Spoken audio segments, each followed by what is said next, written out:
perfect. Come on, we're feeling good, we're feeling great, it's the fall. We're not sad about summer anymore, we're excited. Can you tell I've been spending a lot of time with a toddler lately?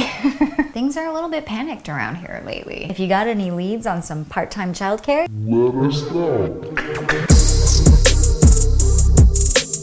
I'm making a butternut squash soup today. It's officially fall and I really wanted to make something a little bit healthier. I've been kind of going a little bit crazy during this pandemic, eating whatever I want, having dessert every day. I want to scale things back, eat a little cleaner, eat more veggies, less sugar, less carbs. Trying to get back to the roots of eating well. I'm using Kale Junkies creamy butternut squash cauliflower soup, and I'm kind of mostly following it, but I'm gonna add 2 apples because we went apple picking over the weekend and we have a huge bin full of fresh apples.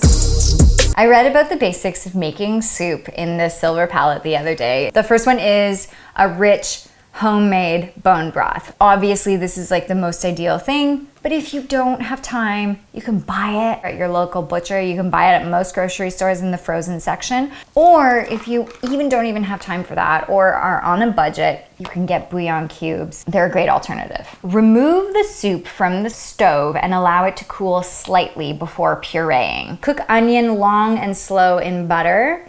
Spanish onions and leeks add the best flavor. Couldn't agree more. Leeks are such a good addition to a soup. As an elegant first course, soups can provide an easy point of departure for your entertaining imagination. We're not entertaining much these days. I'm not really a first course, second course kind of gal. I'm more of a this is the only course and you're gonna eat it and not complain. And tell me it's delicious. Creamy butternut squash cauliflower apple soup. Let's get into it.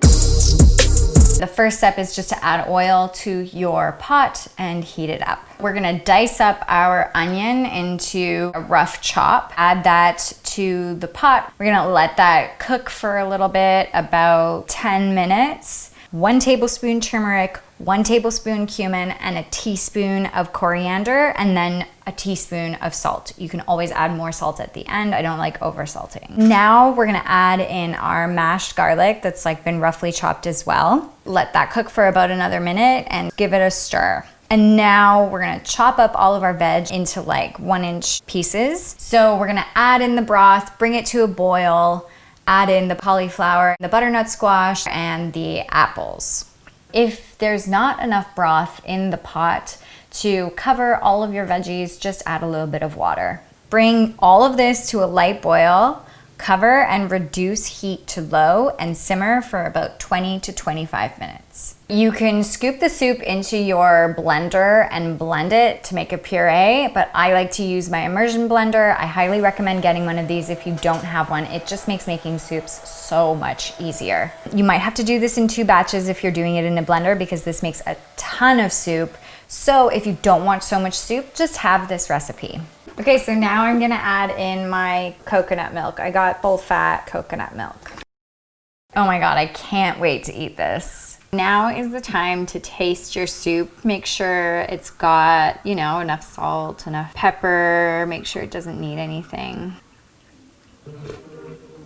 It's perfect. I'm not gonna add anything to it. I think some lemon juice and lemon zest as a garnish will just add such a nice little touch to this. It's perfect. I know that people like to serve soup as a starter. I like to serve it as a main. It's hearty, it's delicious, it's filling, and if you also serve it with some fresh bread, it will go a very long way and your whole family will be very happy.